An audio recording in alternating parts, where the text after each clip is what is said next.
महिमा अपने बेडरूम में बैठकर रजत की बातें याद कर रही थी। उसकी बातें याद कर वो खुद से बातें करते हुए कहने लगी, सचमुच समझ नहीं आता कि रजत राय सिंह है क्या चीज। बड़ी प्यारी बातें करता है वो, लेकिन मुझे पता है कि मुझे उसकी किसी बातों पर ट्रस्ट नहीं करना है, क्योंकि ऐसे लड़कों की तो आदत होती है आसानी से किसी का दिल तोड़ने की। वो अपने बेड पर लेट गई और जैसे ही उसने अपनी आंखें बंद की, उसे अचानक से रीमा का चेहरा याद आ गया।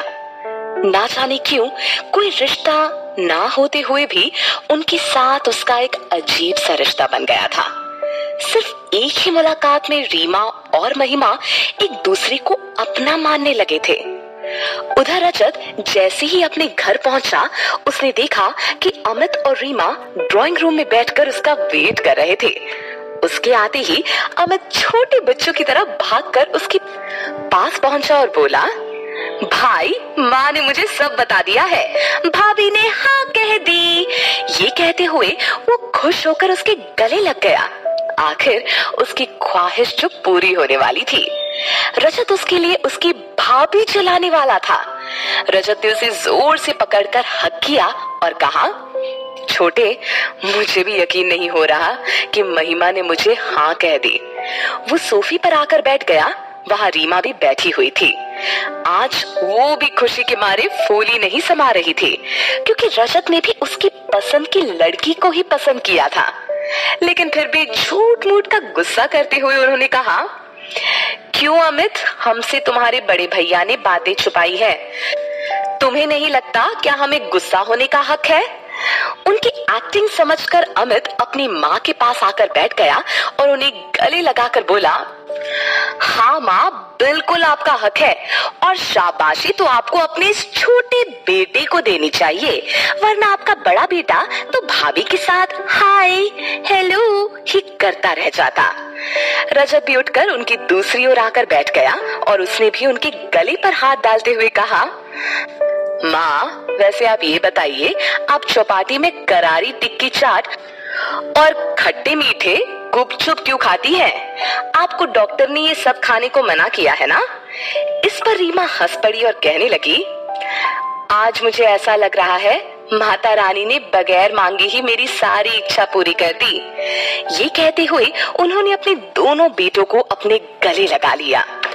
अगली सुबह रजत जॉगिंग से जैसे ही वापस आया, अमित दौड़कर उसके पास पहुंचा और बोला, बड़े भैया, बाबा आपको फौरन नाश्ते के लिए टेबल पर बुला रहे हैं।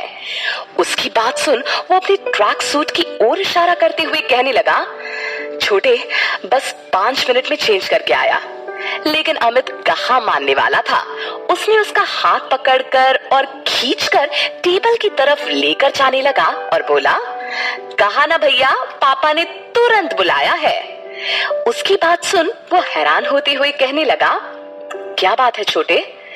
इस पर अमित ने उसकी एक ना सुनी और उसका हाथ पकड़कर डाइनिंग टेबल के पास ले गया, जहां रीमा और इंद्रजीत पहले से मौजूद थे। रजत के वहां पहुंचते ही उन दोनों ने एक दूसरे की ओर देखा। उनकी नजरें कुछ अलग थी, मानो उन्हें अपने लाडले बेटे से कोई शिकायत हो। उनकी शिकायती नजरें समझते हुए रजत बोला, क्या बात है बाबा, आपने मुझे बुलाया? अमित भी अपने चेयर पर आकर बैठ गया। अपना गला साफ करते हुए बाबा ने उसे कहा, बैठो बरखुदार, तुमसे कुछ बात करनी है। उनके चेहरे का एक्सप्रेशन काफी संजीदा था और आवाज थोड़ी और कड़क थी। उनकी बात सुनकर रजत वहीं पास रखी चेयर पर बैठ गया। उन्होंने अपनी बात शुरू करते हुए कहा, हमें अभी अभी पता लगा है कि हमारे लाडले को उसके सपनों की राजकुमारी मिल गई है। क्या ये सच है? हम तुम्हारे मुंह से सुनना चाहते हैं। ये कहते हुए वो उसकी ओर देखने लगा। रजत ने धीरे से हाँ में सर हिलाकर जवाब दिया, जी बाबा। उसकी आवाज काफी धीमी थी। नाम क्या है उसका जिसने हमारे लाडले का दिल जीत लिया? ये कहते हुए इंद्रजीत ने एक बार फिर उस पर अपनी नजर टिका दी। रजत हड़बड़ाकर बोला, जी उसका नाम माही है, सॉरी महिमा है, महिमा शर्मा। इंद्रजीत कुछ संजीदा होते हुए कहने लगा, महिमा शर्मा? तो ये बताओ बिटवा, तुम हमार होने वाली बहुरिया से हमका कब मिलाने वाले हो? उनकी आवाज में खुशी थी और एक्साइटमेंट भी। उनकी बात सुनकर रजत के चेहरे पर बड़ी सी स्माइल आ गई और उसने पास बैठी रीमा की ओर देखा, जो कि मुस्कुराकर उसकी ओर ही देख रही थी। वो बोल पड़ा, बाबा, माँ मिल चुकी है उससे। इंद्रजीत ने कहा, भाई हमसे भी मिला दो, हम भी तो तुम्हारे बाबा हैं। रजत बहुत खुश हुआ और बोला, जी ठीक है बाबा। अमित, क्योंकि काफी देर से चुपचाप बैठा हुआ था, वो बीच में ही बोल पड़ा, बाबा क्यों ना आज हम अपनी होने वाली प्यारी भाभी को डिनर के लिए इनवाइट करते हैं, ठीक रहेगा ना? इंद्रजीत कुछ सोचकर बोले, बिल्कुल ठीक रहेगा, क्या कहते हो रजत? ये बोलकर वो एक बार फिर अपनी लाडली की ओर देखने लगा। उनकी बात सुनकर रजत कुछ बोल पाता उसके पहले ही वहां मौजूद रीमा बोल पड़ी, जी बहुत अच्छा आइडिया है, हम महिमा को आज रात डिनर पर इनवाइट करते हैं। इंद्रजीत उनकी ओर देखकर मुस्कुराने लगे और बोले, क्या बात है रीमा जी, आप तो आज बेहद खुश हैं। रीमा तुरंत बोल पड़ी, जी खुश होने वाली तो बात ही है, मेरी पसंद की लड़की जो मेरी बहू बनकर आने वाली है, तो खुश क्यों नहीं होंगी? उन्होंने महिमा के बारे में इंद्रजीत को पहले से बता दिया था। इंद्रजीत मुस्कुराते हुए कहने लगा, ठीक है रजत, आज तुम महिमा को डिनर पर इनवाइट कर लो। रजत बहुत खुश हुआ और उसने हाँ में सर हिला दिया और उठकर जैसे ही वो वहां से जाने लगा, उसका प्यारा छोटा भाई डाइनिंग टेबल पर बैठकर ही गाना गाने लगा, ले जाएंगे दिल वाली दुल्हनिया ले जाएंगे। उसका गाना सुन रजत ने वहां मौजूद इंद्रजीत की ओर देखा, जो कि अमित को घूर कर देख रहे थे।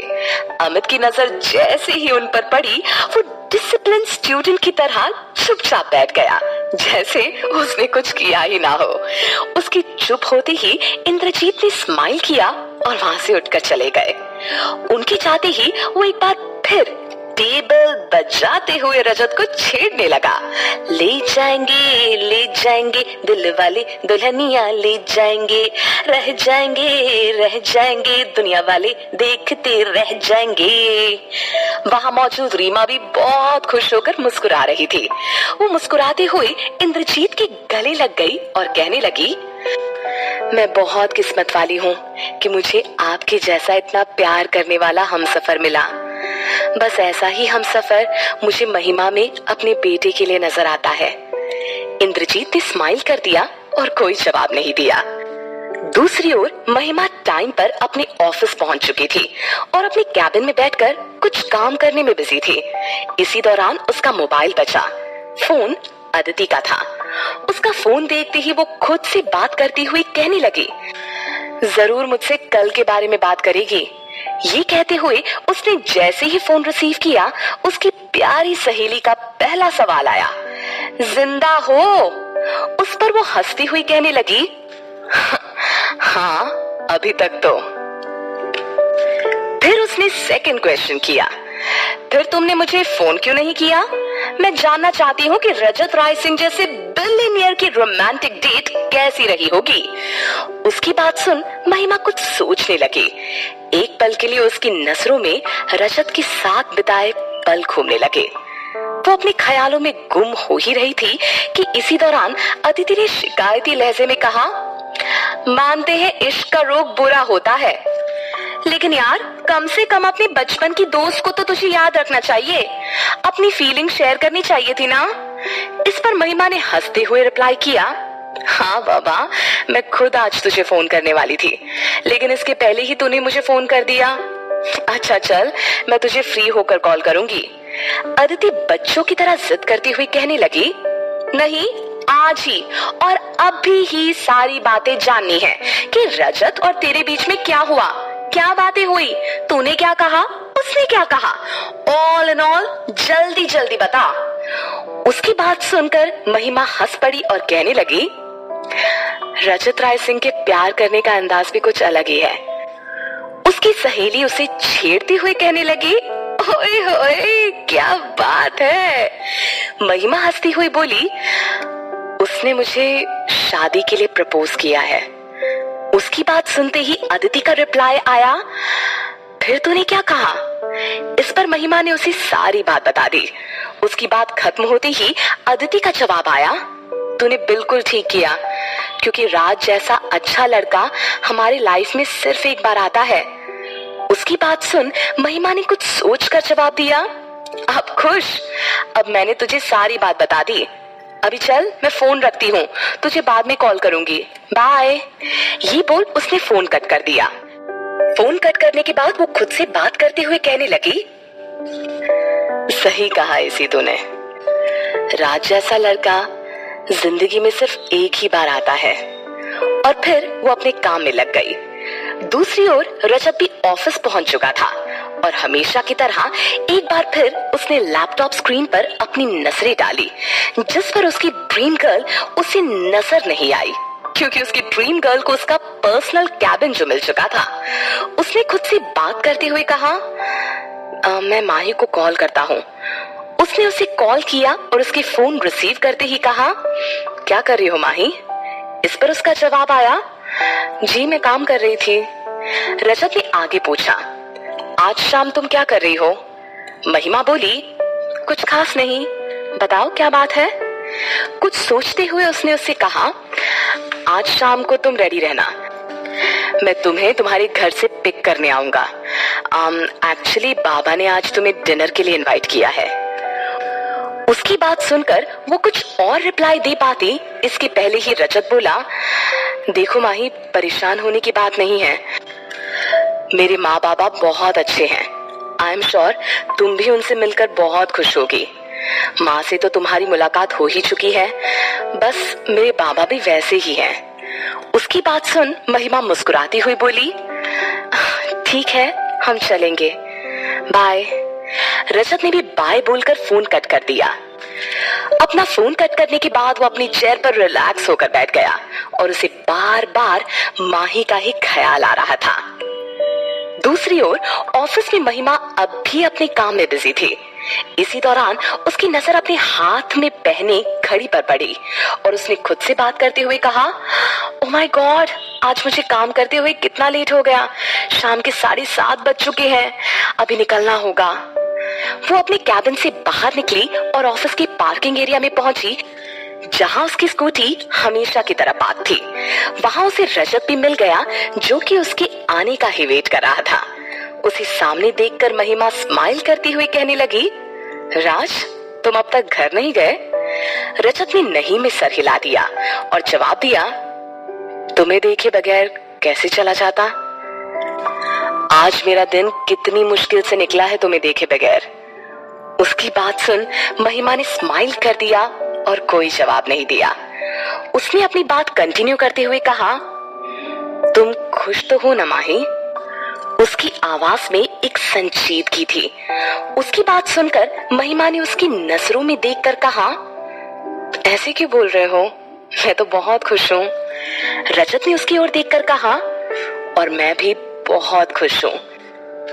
मुझे आज तक वो हर चीज मिली जिसे मैं पाना चाहता था, लेकिन जब से तुम मेरी जिंदगी में आई, मैं तुम्हें बयान नहीं कर सकता कि मुझे कितनी ज्यादा खुशी है तुम्हें पाने की।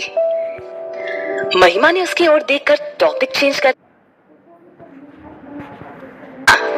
लेकिन जब से तुम मेरी जिंदगी में आई, मैं तुम्हें बयान नहीं कर सकता कि मुझे कितनी ज्यादा खुशी है तुम्हें पाने की। महिमा ने उसकी ओर देखकर टॉपिक चेंज करते हुए कहा, और आज काफी लेट हो गया है, मुझे लगता है मुझे घर निकलना चाहिए। इस पर रजत ने उसका हाथ पकड़कर कहा, 9 बजे तुम्हें लेने आऊंगा, रेडी रहना। महिमा ने हाँ में रिप्लाई किया और अपनी स्कूटी लेकर वहां से चली गई। उसके जाने के बाद वो खुद से बात करते हुए कहने लगा, मैंने कभी नहीं सोचा था कि मुझे भी किसी से इतना ज्यादा प्यार हो जाएगा। ये सोचकर वो मुस्कुराने लगा।